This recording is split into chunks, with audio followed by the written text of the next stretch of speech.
이번 주의 토라 포션의 제목은 이 에모르라고 하는 그 제목인데, 그것은 여호와께서 모세에게 말씀하여 이르시되 아론에게 말하여 이르라. 그러니까 이 제사장들에게 말하여 이르라라는 것이 바로 이 말하여라는 것이 바로 에모르라는 그 동사를 따서 이번 주의 이 토라 포션의 제목으로 그렇게 삼았습니다. 근데 이 그 말하는 그런 모든 것들은 제사장의 완전함, 제사장의 겸비에 대하여 말씀하시는 것이고, 우리가 계속 이 그 봄의 절기인 유월절을 지나오고 그 유월절을 지나오는 동안 그리스도 예수의 죽음, 그 한 거룩한 그 제사장의 죽음이 또한 우리에게 있었고, 그의 피로 말미암아서 우리가 거룩하게 된 것이 무엇을 위해서, 무엇을 향하여서 우리가 지금 나아가고 있는지를 성경은 우리가 알기를 원하십니다.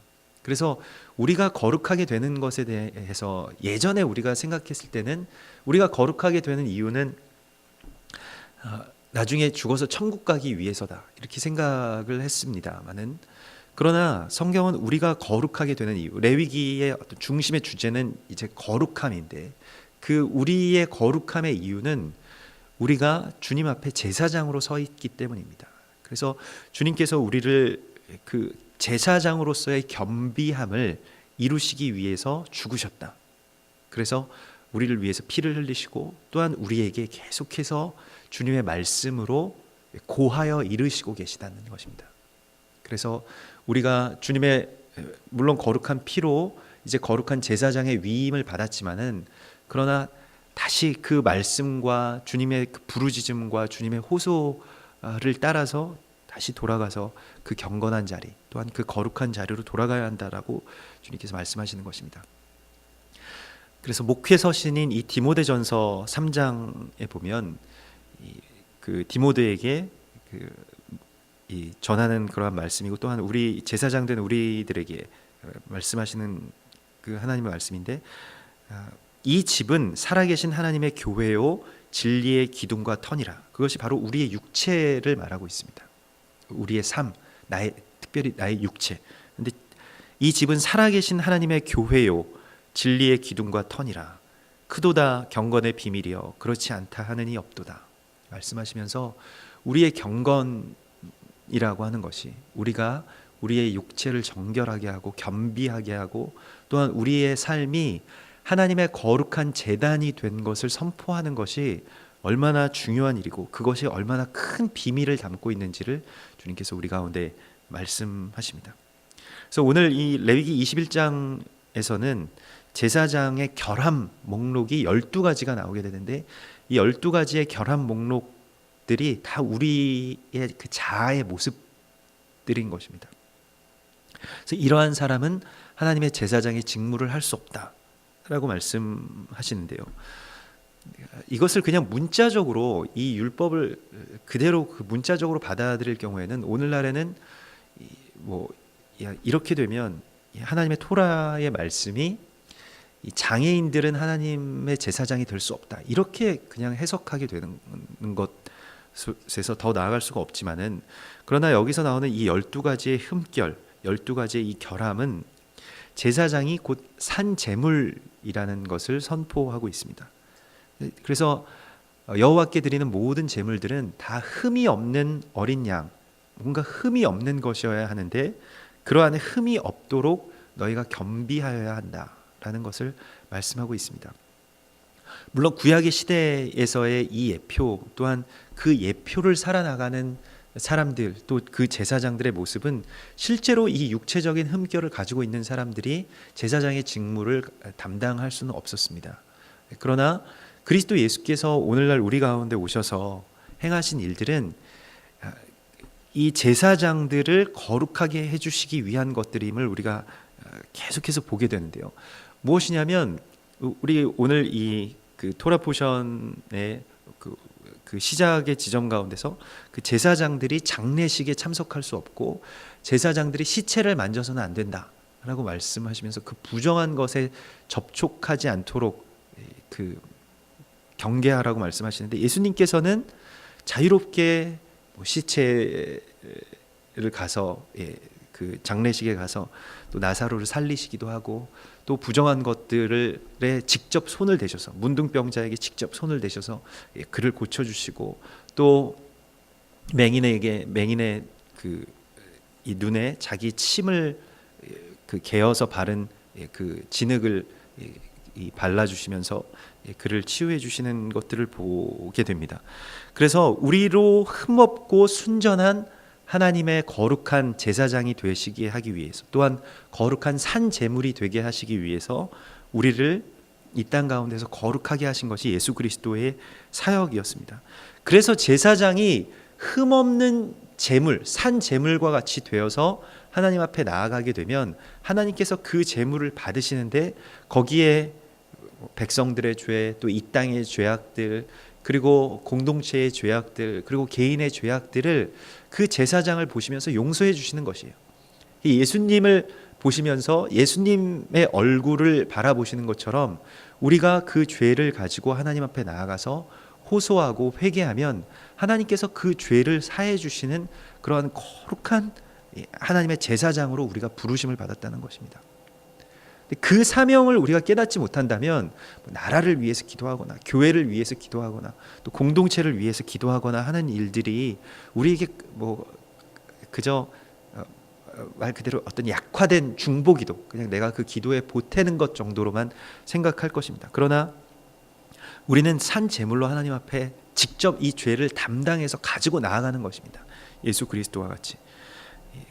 빌립보서 2장에서는 이는 너희가 흠이 없고 순전하여 어그러지고 거스르는 세대 가운데서 하나님의 흠없는 자녀로 세상에서 그들 가운데 빛들로 나타내기 위함이라고 말씀하시는데, 그렇게 하나님 앞에 흠없고 순전한 자녀로 또한 흠없고 순전한 그 제사장으로 빛들로 이 하나님 앞에 나타나기 위해서 무엇을 하라고 말씀하시냐면, 구약에서는 그것을 너희가 뭔가 그 장애를 갖지 말라고 말씀하시는데, 이 영적인 장애에 대해서 빌립보서 2장은 이렇게 통찰하고 있습니다. 모든 일을 원망과 시비가 없이 하라. 영적인 질병, 우리가 이 문둥병의 규례들을 지난번에 나눈 것과 같이 이 문둥병은 원망하는 병과 깊은 관련이 있었습니다. 그러니까 문둥병의 육체적인 병은 생살이 죽어가는 것이지만은 영적으로 그 맷조라가 이 모찌라가 되면서, 같은 히브리어 단어로 모찌라가 되면서 서로 원망하고 또 그 시비를 걸고, 그래서 모세가 행하는 그런 모든 일들에 대해서 그 누이인 이 미리암이 비방하고, 이러한 것들이 이제 모찌라, 이 영적인 이 나병이라고 그렇게 우리가 함께 나누었었는데요. 오늘도 이러한 제사장의 모든 흠결들은 모든 일들에 대한 원망과 시비, 그리고 서로 그래서 결국에는 그 물고 뜯어서 하나님의 제단을 회파하는 그 가인의 제사, 또 가인의 그 질투, 또한 가인의 분노, 이러한 것들과 그러한 것에부터 그 뿌리가 계속됩니다. 그래서 제사장들이 이와 같은 이 12가지의 흠결을 가지도록 계속해서 사단이 공격하고 참소하고 또 우리의 마음 가운데 그러한 것들을 계속 넣고 있죠. 그래서 히브리서 9장 14절에서는 우리가 이게 육체적으로는 이제 영원하신 성령으로 말미암아 흠없는 자기를 하나님께 드린 그리스도의 피가 어찌 너희의 양심을 죽은 행실에서 깨끗하게 하고 살아계신 하나님을 섬기게 하지 못하겠느냐. 그래서 우리의 양심, 또 우리의 안에 있는 이 마음, 우리의 심령, 이러한 것들이 깨끗하게 됨을 입는 것이 지금 하나님 앞에 나아가는 그 제사장의 가장 중요한 그 규례이고, 그것이 오늘 또 이번 주에 주님께서 우리에게 고하시는 하나님의 말씀입니다. 예수께서 병든 자들을 고쳐주시는 그 사역을 아주 중점적으로 행하신 이유는 그들에 대한 어떤 동정, 또는 병든 자들이 건강하게 이 세상에서 살아가는 것이 좋아서 그렇게 하신 것만은 아닙니다. 베드로의 장모와 같이 이 고침을 받은 직후에 곧바로 일어나 예수께 수종들더라. 거라사의 그 광인도 예수님께서 그 귀신을 쫓아내신 이후에 단정하게 옷을 입고 예수 그리스도를 쫓았다라고 성경은 분명하게 기록하고 있습니다. 단순히 치유가 목적이 아니라 예수님을 따르는, 또 주님의 손과 발이 되는, 주님의 돕는 배필이 되는, 그리고 왕과 같은 제사장이 되기 위해서 예수님께서는 그들을 치유해 주셨기 때문에 치유해 주신 것입니다. 제사장으로 세우시기 위함이었다는 것입니다. 그래서 이 모든 이 12가지 육체적인 결함들은 또한 심령의 결함, 또 특별히 우리의 마음의 어떤 장애들을 예표하고 있는 것으로 우리가 이것을 묵상하고, 또한 이것에 대해서 성령과 더불어서 그러한 지혜를 받아야 됩니다. 그래서 첫 번째로는 이제 항상 그 흠이 있는 자들 중에 대표적인 그 두 부류가, 첫 번째는 맹인이고 두 번째는 다리 저는 사람입니다. 이 맹인은 결국 하나님의 말씀이 가리워진 자들이고, 예수님께서 요한복음 9장에서 실로암 맹인을 치유해 주신 그러한 사건들을 바라보면 그런 모든 것들이 다 명확하게 알게 되는데요. 그러니까 뭐 실로암 맹인이 아니라 그 성전 문 앞에 앉은 맹인이죠. 그를 실로암까지 보내서 그의 그 눈에 붙은 그 진흙을 떼어내고 실로암의 물로 씻어내라. 이것이 이 기혼샘에서 발원한 그 거룩한 생명의 생수가 예루살렘 한 바퀴 돌고, 그리고 실로암에 가서 이 연못에 이제 그렇게 실로암으로 계속 유입되게 되는데요. 그것을 이제 그 수로를 뚫은 사람이 또한 히스기야고요. 영적으로 큰 의미가 있는데, 하나님의 생명 생수로 지금 눈에 가리워진 것들을 열어라. 눈에 덕지덕지 붙은 뭔가 그 침으로 갠 진흙과 같이 오히려 눈을 가리고 있는 그 율법주의, 또한 그러한 그 말씀을 그냥 문자적으로만 받고 그 껍데기, 또 그것을 그 지칭하고 있는 그 본질을 보지 못하는 또 우리에게 주시는 하나님의 말씀입니다. 그리고 이 저는 자도 아직 그 주님의 말씀의 진리의 말씀들을 받지 못해서 한쪽 다리로만 걷게 되는 그러한 사람들을 말하고, 이방인들의 경우에 그저 그 하나님의 피조물이긴 합니다만은 주님의 음성, 주님의 말씀을 듣지 못하고 아직 그 복음의 진리 가운데로 들어가지 못하고 그저 한쪽 다리, 그 로마서에서는 그 한쪽 다리를 원래 하나님께서 우리에게 주신 양심, 그 양심의 율법이라고 이야기하고 있는데요. 그 양심으로만 걷고 있는 그러한 자들이 다 이러한 저는 자들이죠. 그리고 뭐 이후에 그 모든 흠이 있는 자들에 대하여서 우리가 더 깊이 묵상해야 할 것입니다. 그래서 다시 그 22장으로 넘어가면, 아론과 그의 아들들에게 말하여, 2절에 보면 그들로 이스라엘 자손이 내게 드리는 그 성물에 대하여 스스로 구별하여 내 성호를 욕되게 함이 없게 하라.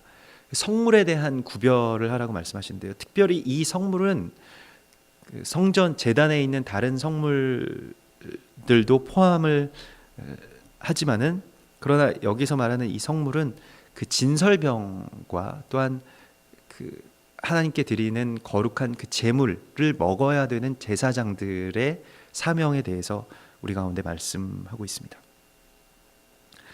우리가 하나님의 거룩한 제사장이 된다라고 하는 것은 뭐 말씀드린 것과 같이 이제 산 제물이 된다는 것인데, 거기에 대한 가장 명확한 제사장들의 그 제사의 가장 하이라이트는 제사장들이 그 제물들을 먹는 것이었습니다. 그러니까 번제의 제물 외에는 다 제사장들이 이것을 먹게 되어 있는데, 제사장들이 이 제물을 먹음으로써 그 제물을 드린 사람과 연합할 뿐만이 아니라 그 제물을 드린 사람이 그 제사장 안에 들어가게 되는 것을 의미하게 됩니다. 같이 그렇게 연합이 되고, 그러면 하나님께서는 무엇을 보시느냐? 그 제물을 드린 사람을 보시는 것이 아니라 그 사람이 제사장 안에 들어와 있기 때문에 하나님께서 의롭다고 선포하신 그 제사장의 모습으로 그 제물을 드린 사람을 본다는 것입니다. 이것이 구원의 그러한 원리입니다. 그래서 우리가 예수 그리스도 안에 들어가면, 너희가 내 안에 거하고 내 말이 너희 안에 거하면 이라는 말과 같이 그것이 제물을 먹는 것과 같은 것인데요. 우리가 주님 안으로 들어가면 하나님께서는 우리를 바라보실 때 예수 그리스도와 같은 모습으로 우리를 보신다는 것입니다.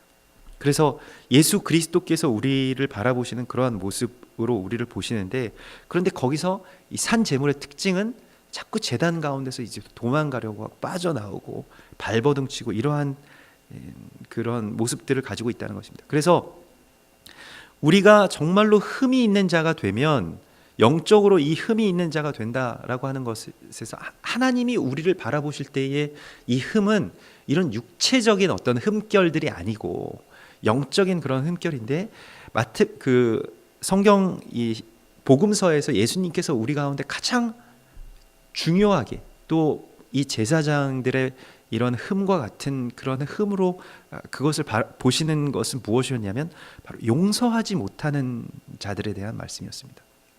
그래서 마가복음 11장 25절에서 너희는 서서 기도할 때, 이 서서 기도한다는 것은 성전에 나가서 기도한다는 것을 말하는데, 기도할 때에 아무에게나 혐의가 있거든 용서하라. 그리하여야 하늘에 계신 너희 아버지께서도 너희 허물을 사하여 주시리라. 그래서 누구든지 하나님께 기도할 때에 너희 형제가 범죄한 것이 생각나거든 그에게 가서 그를 용서한 후에야 다시 내게 와서 나에게 제물을 드리고 나에게 기도할 것이니라. 주님께서 그렇게 말씀하세요. 그러니까 제사장의 이 허물들에 대한, 오늘 이 제사장의 완전하지 못한 어떤 결함들의 가장 큰 결함은 우리가 용서하지 못한다는 것입니다. 모든 일에 원망과 시비를 계속 걸어요. 그래서 용서하지 못하는 마음들이 우리 가운데 있고, 그것이 내 안에 아주 정당한 그 비난 그리고 정당한 분노로 자리 잡고 있는 것이 결국엔 영적인 어떤 장애라는 것입니다. 그것은 주님만이 치유해 주실 수 있어요.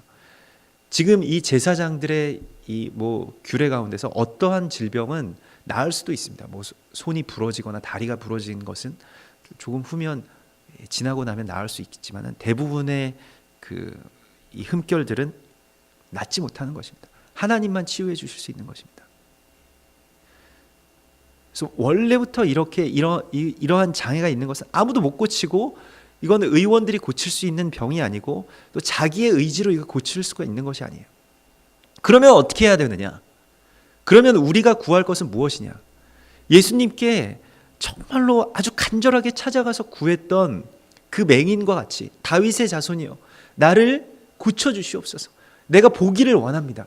이렇게 주님 앞에 나아가서 그것을 호소하고 나를 고쳐달라고 주님 앞에 나아가야 하는 것입니다. 많은 맹인, 많은 전은자들이 있었지만 예수님께 필사적으로 나왔던 맹인과 전은자들은 극히 드물었고, 그들은 다 고침을 받았고, 그들은 다 예수 그리스도를 따르는 사람들이 되었다는 것입니다.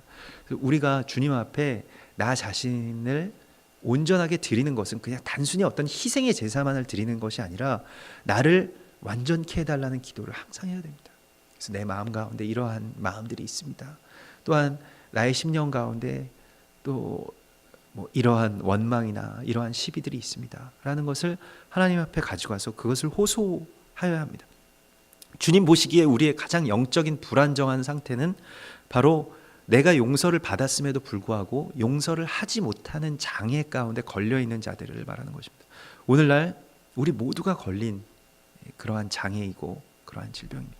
비난과 비방, 원망과 시비는 많지만은, 그러나 그것에 대한 해결책은 전혀 발견하지 못하는 교회와 또한 우리 공동체의 모습들을 고스란히 보여주고 있는 것입니다. 그래서 너희는 스스로 조심하라. 누가복음 17장 3절에서 너희는 스스로 조심하라. 스스로의 정결에 대해서 말씀하시는데, 만일 내 형제가 죄를 범하거든 경고하고 회개하거든 용서하라 이렇게 말씀하십니다. 그래서 발을 씻어주는 자가 되고, 그리고 그러한 모든 흠결들을 다시 정화시켜주는 자가 되어라. 견책은 숨은 사랑보다 나으니라고 주님께서 잠언에서 말씀하신 것과 같이 사람을 바로잡고 그리고 그 죄를 담당해서 그 죄악들을 씻어주는 그러한 사명이 우리 가운데 있는데, 만약에 제사장들이 어떤 사람들의 죄에 대해서 비난하고 비방하고 그리고 분노하고 판단하는 것에만 그친다면, 그러면 이 세상의 죄악들은 어떻게 될까요? 그저 그 죄악들이 계속해서 부패하고 썩어가고 결국 제사장도 그러한 자가 된다는 것입니다. 그러한 자는 성물을 먹을 수가 없다. 이 성물, 특별히 이것을 그 레헴 파님이라고 해서 하나님의 얼굴 앞에 있는 떡이라고 하는 것인데 하나님과 연합할 수 없다는 것입니다. 그러니까 이 떡을 먹는 자, 우리가 뭐 성찬의 의미도 그러한 것인데 이 떡을 먹는 자는 이제 나의 살을 먹는 자인데, 주님의 살을 먹는다는 것은 단순히 우리의 배를 채우기 위해서 먹는 것이 아니라 주님의 살과 나의 심령이 온전하게, 나의 삶이 완전하게 연합되었다는 것을 말하고, 그렇게 되면 그리스도 예수와 같은 모습으로 우리가 이 땅 가운데 서 있다는 것을 우리가 자각해야 됩니다. 우리에게 가장 부족한 것은 내가 예수 그리스도와 같은 모습으로 이 땅 가운데 서야 된다라고 하는 사명의식이 너무나도 부족하죠. 그저 그냥 예수의 도움을 받아서 사는 존재로만 우리가 우리 자신을 폄하하고 이제껏 살아왔던 것입니다. 그러나 우리는 그 사명이 있습니다. 우리가 이 성물에 대한 그러한 사명, 또 여기에서 이 성물 가운데서 하나님의 그 제단에서 이 그리스도 예수의 살을 우리의 배에 채우고 우리가 그것을 먹고 우리가 그리스도 예수와 연합하게 되는 거룩한 부르심에 우리는 이미 부르심을 받은 것입니다. 그래서 주님의 성호를 욕되게 하지 말라. 오늘 레위기 22장 2절의 말씀인데요. 너희는 스스로 구별하여 내 성호를 욕되게 함이 없게 하라. 이 성호라고 하는 것은 이 히브리어로는 셈이라고 하는 단어인데 이것은 숨에서 나왔고 하나님의 소유, 하나님의 물건이라는 것입니다. 그래서 하나님이 자기의 이름을 두신 물건이라는 것이 자기의 소유라는 것입니다. 고린도전서 3장 16절과 17절에서는 너희는 누구든지 하나님의 성전을 더럽히지 말라. 하나님이 그 사람을 멸하시리라. 하나님의 성전을 거룩하니 너희도 그러하니라. 우리가 하나님의 성전인 것과 하나님의 성령이 너희 안에 거하시는 것을 너희가 알지 못하느냐 탄식하시면서 지금 이 말씀을 고하여 이르라. 그것은 예수 그리스도께서 우리 가운데 계속해서 말씀하고 있습니다. 그래서 너희가 하나님의 성전을 더럽히지 말라. 그 성전은 곧 나인 것입니다. 그래서 우리는 하나님께 드려진, 그리고 하나님께서 예수 그리스도께서 우리를 피로 사서 무엇을 하셨냐면 그냥 놓아주신 것이 아니라 피로 사셔서 하나님께 드리신 것입니다. 그래서 하나님께 드려진 존재인 것입니다. 피값으로. 교회도 마찬가지이고 많은 그 그리스도 예수의 피로, 또한 많은 순교자들의 피로 그렇게 우리가 그런 피값으로 산 존재들인 것을 우리가 알아야 됩니다. 내 거가 아니고 나의 교회가 아니고 우리 교회가 아니고 예수 그리스도의 소유가 된, 하나님의 소유가 된 그 피값으로 사서 이것을 사기 위해서, 이 교회를 지켜내기 위해서 많은 그리스도 예수와 또한 그리스도 예수를 따른 많은 주의 제사장들의 피가 흘려졌다는 것을 우리가 알아야 됩니다. 그리고 그렇기 때문에 우리가 나의 소유를 주장할 수 없고 너희는 너희의 것이 아니라고 말씀하시는 하나님의 말씀 가운데 온전하게 순종함으로 우리가 용서하고, 또 우리가 말씀에 눈이 떠지고, 또 말씀으로 말미암아서 행하고, 그리하여서 우리가 완전한 정말로 흠이 없는 제사장으로서 주님 앞에 온전하게 나아갈 것을 주님께서 고하여 우리 가운데 아주 간절하게 말씀하여 이루고 계신 것입니다. 귀 있는 자는 성령이 교회에게 하시는 말씀을 들을지니라. 주께서 우리 가운데 말씀하십니다. 우리 같이 기도하겠습니다.